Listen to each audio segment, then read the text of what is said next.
Imineke ni zimwe mu mbuto ziribwa cyane ndetse zikaba ziribwa mu bice byose byo ku isi. Imineke kandi ni imbuto nziza ndetse zikungahaye ku ntungamubiri nyinshi zigiye zitandukanye. Imineke ndetse ikaba inifitemo potassium nyinshi kurusha ibindi biribwa byose. Iyo umuntu ariye byibura imineke 2 ku munsi, aba yinjije mu mubiri we ibirwanya uburozi cyangwa antioxidant zitwa tumor necrosis factor. Zikaba zirwanya uturemangingo twa kanseri mu mubiri. Uko umuneke ugenda ushya cyane kandi niko ugenda ugira izi antioxidant ndetse n'intungamubiri byinshi.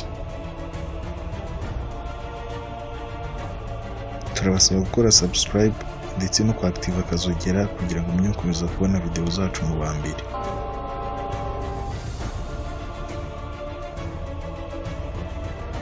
Uyu munsi twatiye kugezayo mu mubiri wawe iyo urya byibuze imineke 2 ku munsi mu gihe kingana n'iminsi 30.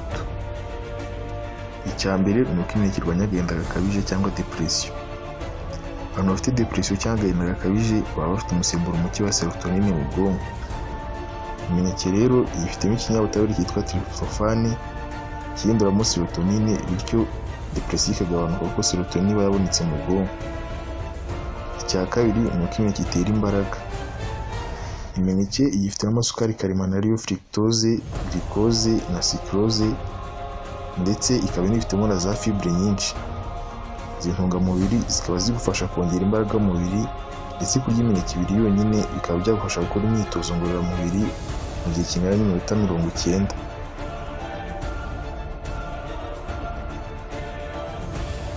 Icya gatatu ni uko imineke ifasha umuntu kugabanya ibiro. Imineke iba ifitemo kalori 100 ndetse n'amagarama 3 ya fibre. Ibi bikaba byafasha umuntu ushaka kugabanya ibiro kuko arya imineke 2 akumva ahaze nta kindi yarenzaho. Icya kane ni uko imineke ari myiza ku mikorere y'ubwonko. Imineke itanga imbaraga ku bwonko buhoro buhoro, bigatuma ubwonko buba bukangutse igihe kirekire. Ndetse potassium na magnesium ziba mu mineke bikaba nabyo bituma ubwonko bukora neza. Icya gatanu ni uko imineke ituma habaho uburinganire muri hormone cyangwa se imisemburo yo mu mubiri. Imineke ifitemo ikigero kinini cya potassium ndetse na vitamine ya B6. Ibi bikaba bituma imineke iba ibiribwa bitanga intungamubiri zifashishwa mu gukora imisemburo yo mu mubiri. Icya gatandatu ni uko imineke ishobora gufasha umuntu kugabanya ikirunguriro. Imineke ifitemo potassium nyinshi ifasha mu kugabanya acide cyangwa neutralize acide yo mu gifu, ndetse na fibre zisangwa mu mineke zifashishwa mu igogora. Ibi byose bikaba byafasha umuntu kugabanya ikirunguriro. Icya karindwi ni uko imineke igabanya umuvuduko w'amaraso.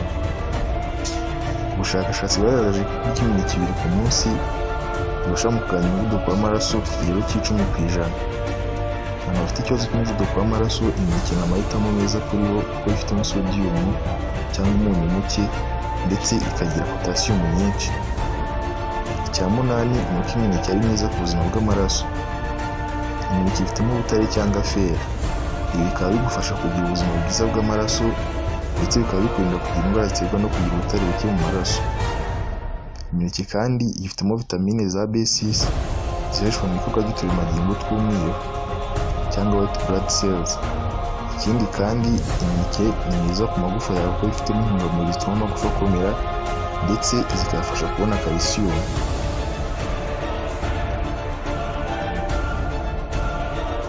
Icya cyenda ni uko imineke irinda indwara. Nk'uko twabivuze, imineke ifitemo antioxidant cyangwa ibirwanya uburozi mu mubiri. Ibi bikaba biri mu kumenya umubiri kuba twakinjirwamo n'ibitwangiza bigateza indwara. Izi ndwara zirimo indwara z'umutima, diyabete, ndetse no kugabanuka kw'imikaya. Ese wari uzi ko imineke ishobora gufasha umuntu ubaswe n'itabi akaba yarivaho burundu? Ushobora kwibaza uti ese ibi byaba bishoboka gute?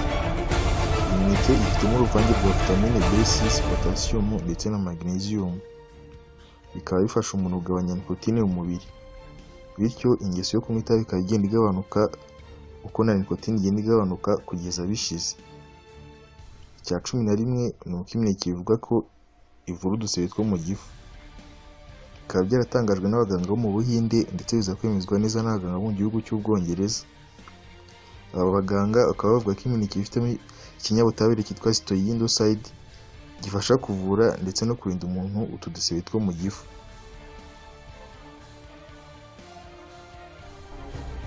Icya 12 ni uko imineke ishobora kukuvura hangover cyangwa umunaniro. Imineke ifitemo ubushobozi bwo kuringaniza ibinyobwa by'umubiri, bityo bikaba byagufasha gukira hangover ukongera ukamera neza. Ku muntu rero wanyoye inzoga akabyukana hangover, byamufasha byutse akarya imineke.